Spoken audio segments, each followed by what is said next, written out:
Et cet après-midi, on va parler mystère et vie après la mort, éventuellement, avec Stéphane Alix pour ce bouquin qui s'appelle La Preuve. Bonjour Stéphane. Bonjour. Vous êtes journaliste, mais vous Je vous intéressez... teste les médiums. Voilà, c'est ça. Vous testez les médiums et vous êtes en relation avec des médiums qui font des enquêtes. Disons que je m'intéresse à toutes les questions liées à la vie après la mort. J'enquête journalistiquement dessus, avec des scientifiques, avec des chercheurs, etc. Et là, dans le cadre de ce livre qui s'appelle La Preuve, j'ai voulu tester des médiums. Donc, c'est des gens qui prétendent communiquer avec des défunts. Donc, je suis allé les voir avec une photo d'une jeune fille qui a été tuée par son mari il y a 15 ans de ça. Une jeune fille qui s'appelle Aurélie, dont je ne savais quasiment rien. Et je suis allé la montrer au médium en disant, voilà, cette jeune fille est décédée, c'est tout ce que je vous dis. Maintenant, entrez en communication avec elle et prouvez-le moi. Et toute la séance est enregistrée. J'ai fait 7 séances avec 7 médiums différents. Et les résultats sont juste fous, bluffants, parce qu'ils apportent la preuve que c'est réellement Aurélie qui, 15 ans après sa mort, est en capacité de s'exprimer, de parler. Elle est encore vivante quelque part, en fait. Pourquoi vous vous êtes intéressé à ce sujet-là, à la vie après la mort? Parce que j'ai moi-même été confronté par ça. J'ai perdu un frère en Afghanistan dans une mission que je dirigeais en 2001. Et voilà, mon frère avait 30 ans, moi j'en avais 32. La mort est arrivée dans notre vie de façon complètement inattendue. Et donc ça amène plein de questions. Ça soulève... Quand on perd son grand-père, sa grand-mère, qui sont très âgés, on peut se dire que on est triste, mais on est dans une forme de logique. Là, tout d'un coup, il y avait quelque chose d'illogique, il y avait quelque chose d'incompréhensible. Moi, j'étais reporter de guerre, j'étais journaliste, je savais enquêter. J'ai même pas au début commencé à me dire que je pourrais enquêter sur la vie après la mort, parce que pour moi c'était du registre des religions, des croyances. Mais ça n'est qu'en entendant parler de médecins s'intéressant notamment aux expériences de mort imminente. Vous savez, ces gens qui, pendant un coma, vous disent « je suis sorti de mon corps, j'ai vu la lumière, etc. » En commençant à entendre parler d'un médecin de ces sujets, en comprenant que c'était pas des hallucinations et que c'était peut-être une expérience réelle, je me dis tiens, moi, en tant que journaliste, je peux aller rencontrer ces médecins, ces experts, les questionner, puis commencer à explorer un peu ce sujet de la conscience, de la vie après la mort. Et 20 ans après, j'en suis arrivé au constat que la vie après la mort est une hypothèse extrêmement solide, qu'elle est aujourd'hui défendue par un certain nombre de scientifiques qui ont étudié ces phénomènes en neurosciences ou dans d'autres disciplines. C'est pas du tout une croyance. Et mon précédent livre qui s'appelle La mort n'existe pas rend compte de ces années d'enquête que j'ai faites.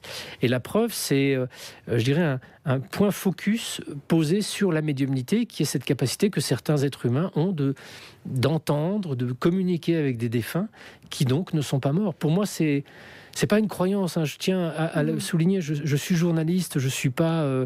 Vous êtes cartésien. Oui, je suis cartésien, je suis rationnel, j'ai une approche extrêmement méthodique de ces sujets. Vous voyez, là, des médiums prétendent ça. Ok, je les teste. Je les teste avec une photo. Je ne sais rien de cette Aurélie, de cette jeune fille. Et je vais voir ce que les médiums sont capables de me dire. Et en l'occurrence, le premier médium, puis le deuxième, puis le troisième, tous décrivent les circonstances du décès d'Aurélie, tous décrivent des éléments similaires sur sa vie, sur ses passions, sur son travail, etc., et sur les circonstances du drame. À la limite, qu'un médium ait pu tomber par hasard sur tous ces éléments précis, c'est déjà intriguant et déjà bizarre, mais que tous les médiums aient obtenu les mêmes détails, les mêmes informations précises. Je ne vous parle pas de choses très, très générales et très vagues. Et pas des choses qui sont trouvables sur Internet, pas des infos d'enquête qui auraient pu fuiter. Il n'y a rien. Aurélie est une victime de féminicide, comme il y en a malheureusement bien trop. En France, c'est une femme tous les 3 jours qui meurt sous les coups de son mari. Aurélie est décédée il y a 15 ans de ça. Il y a eu peut-être un petit article dans la presse régionale qui a vite disparu derrière. Donc son affaire n'a jamais été médiatisée. Et puis quand bien même, ce que je présentais aux médiums, c'est une photo d'une jeune fille. Voilà, comment eux pourraient-ils faire leur rapprochement avec une affaire dont ils auraient entendu parler, alors qu'il y a eu des milliers de femmes depuis qui sont décédées? Non, j'étais assuré justement avec cette affaire qui n'a jamais eu les feux des médias, d'avoir un cas dont j'étais assuré que les médiums ne pouvaient pas être au courant de moindre chose là concernant. Les médiums ont un don. Pour vous, on appellerait ça comme ça? C'est une forme de don, c'est une forme de... Vous savez, la médiumnité, c'est en fait une sorte de super intuition. nous, on comprend mal ce que c'est que l'intuition. Souvent, l'intuition, des gens vont vous dire, l'intuition, c'est votre capacité inconsciente à réfléchir et à avoir la bonne solution. Non, ça, c'est pas l'intuition, c'est du raisonnement inconscient. L'intuition, c'est vraiment être capable de capter de l'information sans passer par vos 5 sens. Et les médiums, d'une certaine manière, ont une forme de super intuition qui les rend extrêmement perméables à des informations qui nous entourent et à peut-être des êtres qui nous entourent aussi, des défunts, qui ne sont pas là pour nous hanter, mais qui sont là parce que tout d'un coup, il y a l'opportunité pour eux de pouvoir s'exprimer.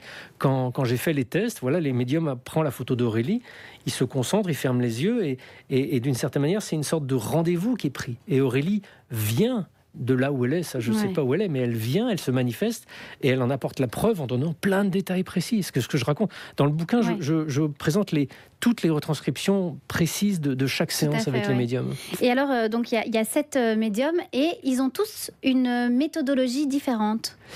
Oui, alors ils ont des petites habitudes différentes. Je disais globalement, c'est assez semblable. C'est-à-dire globalement, ils ressentent déjà physiquement Aurélie. C'est ça qui est troublant. C'est-à-dire que c'est...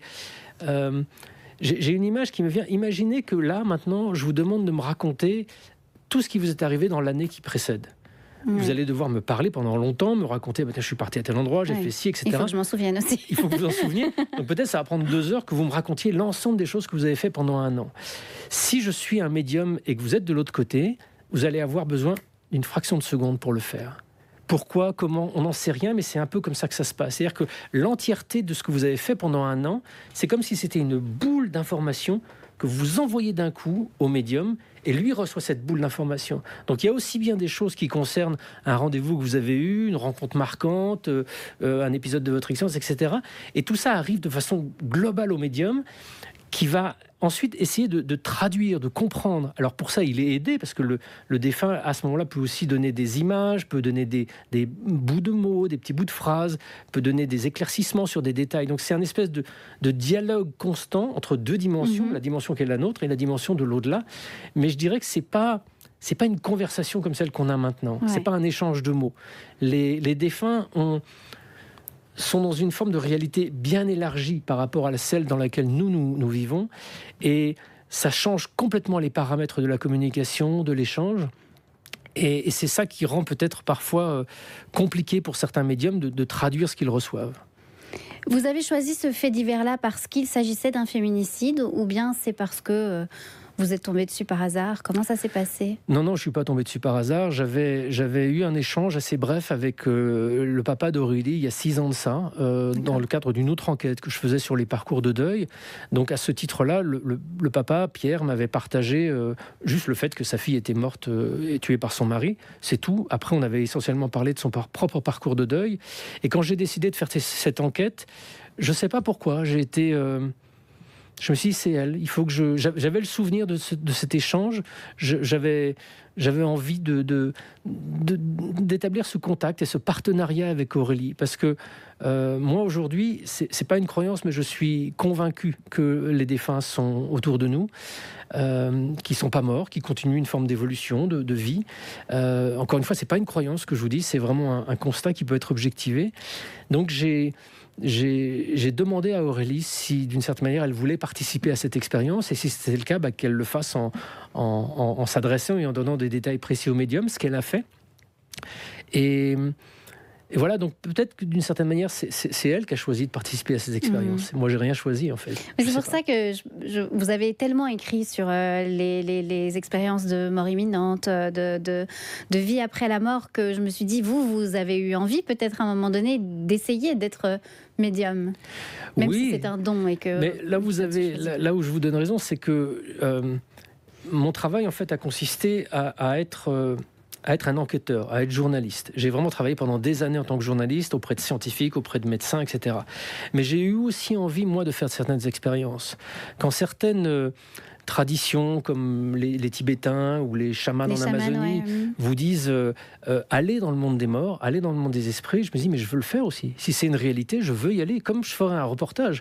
Je fais des reportages en allant dans telle unité de recherche de neuroscientifiques aux États-Unis, mais je peux faire aussi un reportage en allant en Amazonie, en écoutant littéralement ce que me disent les chamans et en voyant si c'est du baratin ou pas.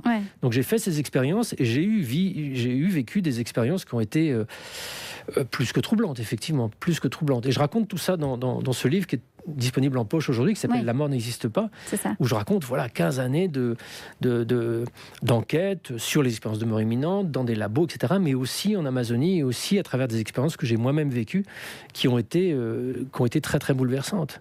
Parce que cette expérience de mort imminente que j'évoque, à un moment où les gens, au moment d'un arrêt cardiaque, disent sortir de leur corps et vivre une expérience d'éveil de conscience, je l'ai vécu moi-même. Alors moi, je me suis pas mis ma vie en danger, mais j'ai vécu à travers les expériences chamaniques des épisodes extrêmement similaires où j'ai revu mon frère, mon père qui sont décédés.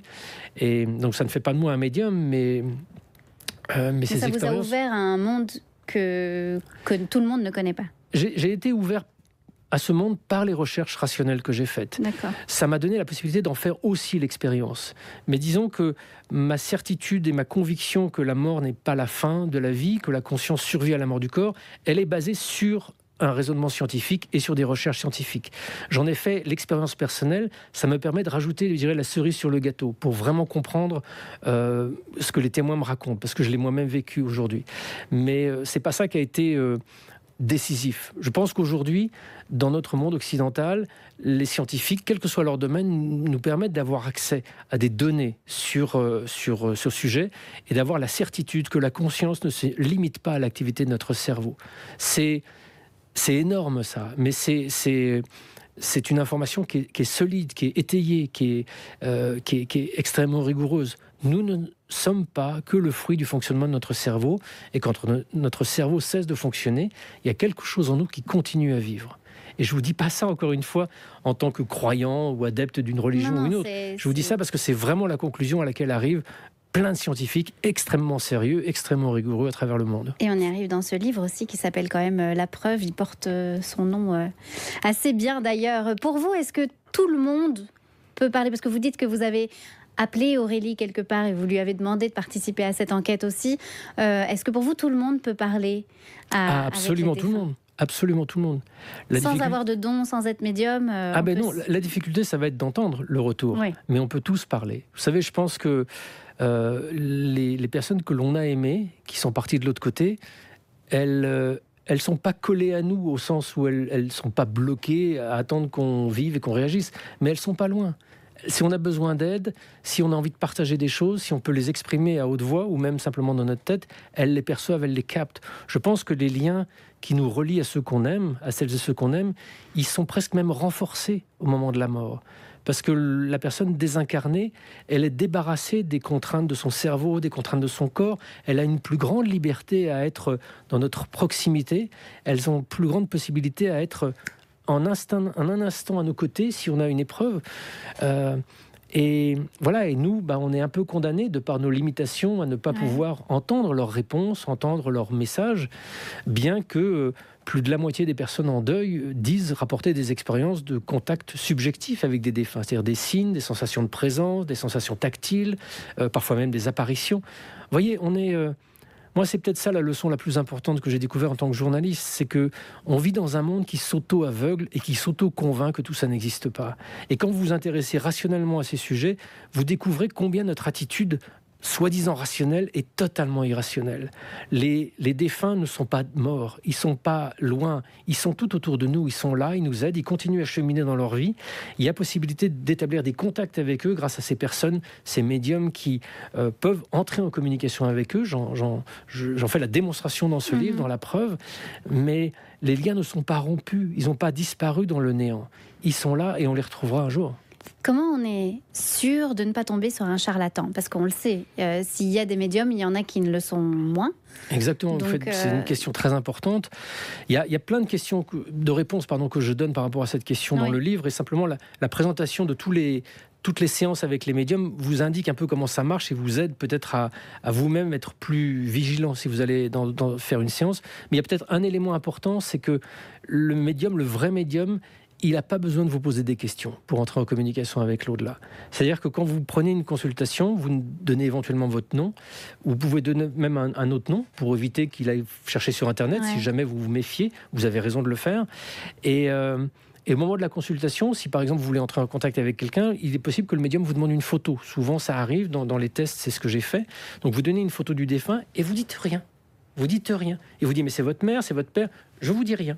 Et vous le laissez parler. Un médium, un vrai médium, il n'a pas besoin de vous pour établir ce contact avec l'au-delà et obtenir de la part de l'autre personne de l'autre côté qui aura qu'une envie, c'est de prouver son existence et de prouver sa présence, de donner des éléments précis sur la façon dont elle est partie, la façon dont elle a vécu, un petit détail de sa vie, des petits détails microscopiques. Mais imaginez-vous à sa place. Moi, si je suis décédé et que tout d'un coup ma fille vient voir un médium, je vais essayer de trouver le truc le plus tordu qu'elle seule pourra connaître pour qu'elle soit absolument sûre que c'est moi qui parle et que c'est pas n'importe qui ou que c'est pas le médium qui invente.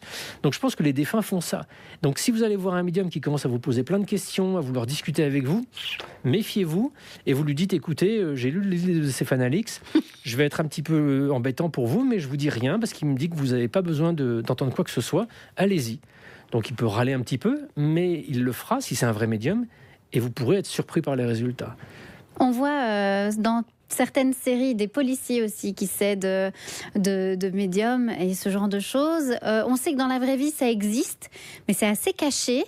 Est-ce que vous avez été, en tant que journaliste, confronté à des enquêtes policières avec des médiums ? Ça arrive, mais c'est toujours anecdotique. C'est-à-dire qu'on vit, ça ne nous a pas échappé, dans un monde qui considère que tout ça, ce sont des bêtises et des âneries, ou alors des sujets de films. Donc on ne prend pas ça au sérieux.